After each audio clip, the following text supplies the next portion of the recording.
Hey, this is Pastor Fred. It is time for the follow through. Grab those Bibles, hit that subscribe button. We are here to listen to God, and also we want to live for Him each and every day. And this week we're asking God for things. We're saying, okay, what's the deal with that? Like, can we ask God for stuff? And imagine, and I talked about this on Sunday, imagine if you had a genie, right, who gave you 3 wishes. You could wish for anything. Like, what would you wish for?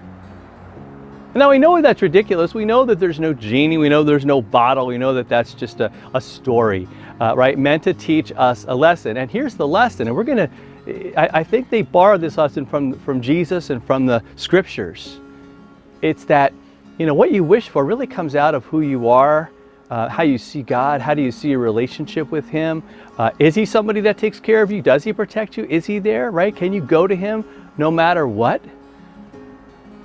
Now I said there's no wishes, but then you get Jesus in John 15, right? Let's look at John 15, verse 7. And this is what Jesus says. He says, if you abide in me and my words abide in you, ask whatever you wish, right? Ask whatever you wish, and it'll be done for you. So he's saying, look, the first part of it is to abide in Him. See, that's the important part. That's the part that you don't just skip to the part where He's granting wishes. Because those wishes will change depending on how you see God, depending on how you see yourself. So if you're sticking with Jesus, if you're trusting in Him, if you know that your life is all about Him, that He literally gave you life and literally saved your life, and He has. That's what He did on the cross.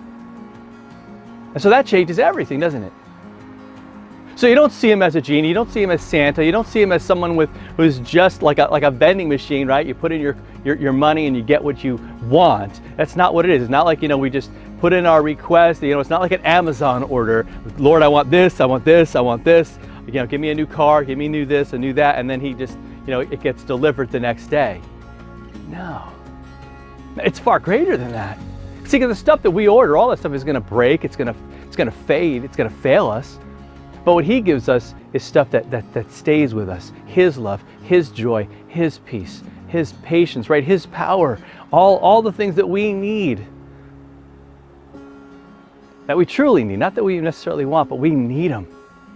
We need them in our relationships. We need them in our life. They are like oxygen to us. And so He says, abide in me. Make sure that connection with Him is strong. Make sure you're in the Word. Make sure you're praying. That's what these are for, right? These follow-throughs. And I would really encourage you to share these with someone, because I want them to know that God wants us to stick with Him, right? Not just to use Him for the things that we want, but to realize that the best life we will ever have will be with Him. And that no matter what happens within that life, what He's saying is you can just ask me. Because if you're abiding with me, right, if you're staying with me and sticking with me, I'm right there. That's what He's saying. And so I'll always be there for you to ask me. And I'll always, you'll be in sync, right? You'll kind of know what's most important. So let's take all those things to Him today.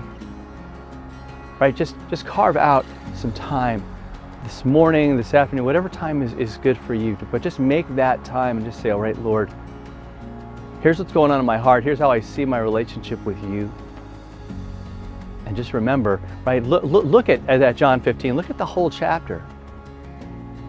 It's all about His connection to you and your connection to Him, and how when we're abiding in Him, like, there's just nothing that we can't do, because He's the power source. All right, so take all that to Him, and we'll see you next time for another follow through.